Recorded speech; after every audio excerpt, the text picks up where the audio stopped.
반갑습니다. 심리학당입니다. 행복하시죠? 네, 꼭 행복하셔야 됩니다. 오늘은 여러분들과 우리가 오해하는 것에 대해서 하나 이야기를 좀 나눠볼까 해요.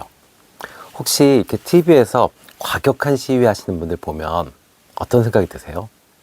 뭐 개딸들, 태극기 부대들, 그다음에 뭐 노동단체들, 또 요즘 문제가 되고 있는 동덕여대 사태, 이런 걸 보면서 저 시위에 참여하는 사람들이 원래는 정말 좋은 사람들인데 그냥 저러고 있네, 이런 생각이 드세요? 아니면 저것도 진짜 원래 못돼 처먹고 못벼 처먹고 정말 나쁜 것들일 거야, 이렇게 생각이 드세요? 대부분 다 후자 쪽일 겁니다. 그죠? 네, 저 또한 그렇게 생각을 합니다. 그런데 우리가 그것이 편견이고 오해다라고 이야기를 하는 학자가 있었습니다. 그 학자가 바로 한나 아렌트라고 합니다.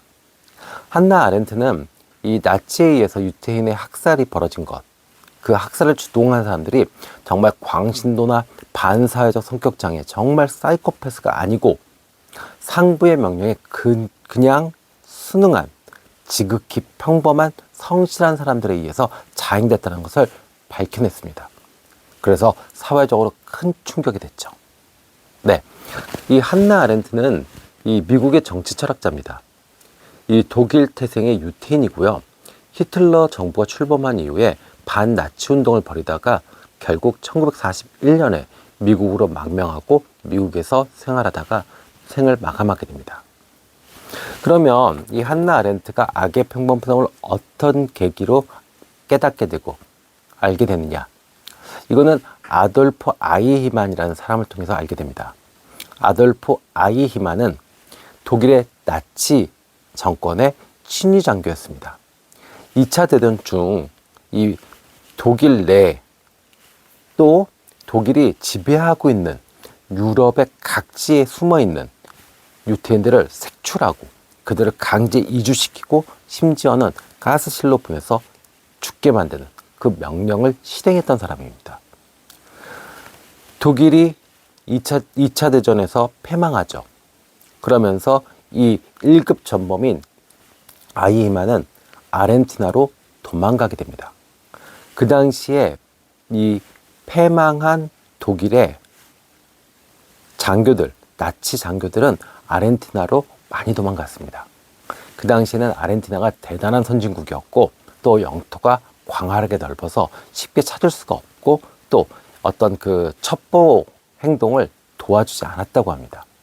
그러다 보니까 많이도 숨어 들어갔어요. 그래서 아이히만도 그렇게 15년 동안 평범한 기계수리공으로 살다가 이 1960년에 이스라엘의 비밀 첩보원들에 의해서 발각되게 됩니다.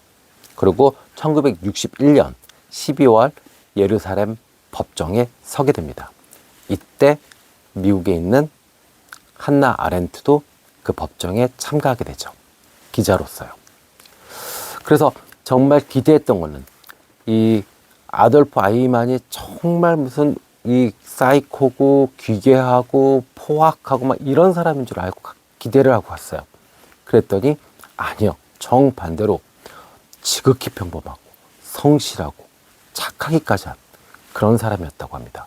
그래서 몇 번의 심리검사도 다시 진행을 해봤고 또 아르헨티나에 같이 15년 동안 생활했던 동네 사람들 또 직장 동료들한테도 확인을 해서 평판을 확인해 보니까 너무너무 성실하고 친절한 사람이었다, 이렇게 증언을 해줬습니다.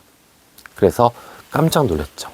네, 그냥 너무너무 착하고 성실한 사람이 상부의 명령에 의해서 무지성으로 이렇게 정말 극악무도한 반인륜적인 행동도 벌일 수 있구나 라고 한나 아렌트는 깨닫게 됩니다.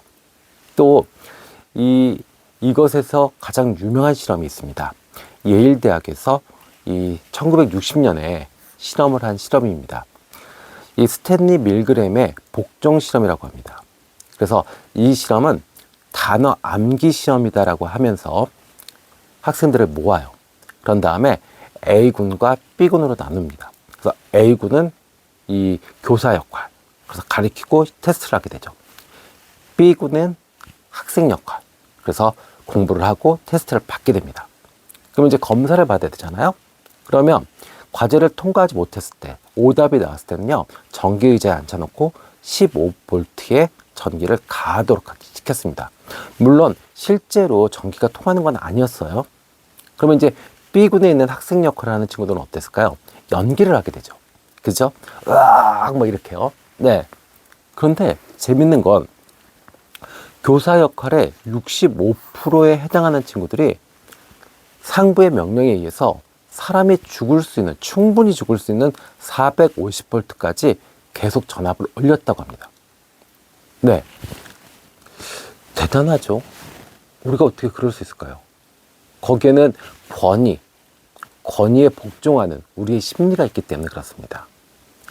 혹시나 지금 직장 생활이나 어떤 조직, 뭐 예를 들어서 이 상명하복이 대단히 강한 조직 같은 경우는 이렇게 악의 평범성이 쉽게 자행될 수 있습니다. 야, 누구누구 갈고, 야, 누구누구 좀 괴롭혀. 뭐 이럴 수 있고, 야, 저기서 진상 쳐. 뭐 이럴 수 있잖아요. 그러면 그것을 상부의 명령이기 때문에 어쩔 수 없이 그 조직 안에 있으면은 그걸 따라갈 수밖에 없죠. 맞죠? 네. 그래서 이게 뭐 군대라든지 기업, 또 기업도 아주 좀 이 하드한 기업들이 있습니다. 기업 문화 자체가. 또 아니면 이 남성들이 좀 많은 학교 문화, 예, 이런 학교들에서 좀 이런 일이 벌어질 수 있는데, 그러면 이것을 막을 수 있는 방법은 무엇이 있을까요? 자, 일단은 내가 무엇인가를 할 때는 내 양심에 물어봐야 됩니다. 이것이 정말 내 자신에게 부끄럽지 않은가? 결혼을 하신 어른들이라면 자식한테 부끄럽지 않은가? 또 보편적인 인류에 어긋나는 것은 아닌가라고 자문하셔야 됩니다. 이 자문하는 과정은 결국 무엇이냐면 내 양심에게 물어보는 겁니다. 내 양심에게 물어봐서 찜찜하다, 노라는 대답이 안 나오더라도 양심에서 찜찜하다라고 하시면 그건 안 하는 게 맞습니다. 아셨죠? 또 하나의 방법은 자기 객관을 하는 겁니다. 내가 지금 뭘 하고 있지? 이렇게 관조해 보세요. 제3자 입장에서, 내가 관찰자 입장에서 나의 행동을 관찰하시면 분명히 이 악의 평범성에서 벗어날 수 있습니다. 이 점점 권위에 복종하는 우리의 마음들이 너무 강해지고 있습니다. 갖가지 형태로 권위를 만들고 그 권위를 통해서 우리를 지배하려고 하는 그런 사회가 점점 펼쳐지고 있습니다. 그렇기 때문에 우리가 항상 무엇인가를 할 때는 양심에 물어보고 자기 자신을 관조하는, 객관화시켜서 관조할 수 있는 그런 힘을 갖추셔야 이렇게 악의 평범성에 빠지지 않고 정말로 보편적이고 인류애적인 그런 삶을 살면서 행복한 삶을 살아갈 수 있을 것 같습니다. 오늘 심리학당은 여기까지 하겠습니다. 지금까지 시청해 주셔서 감사합니다.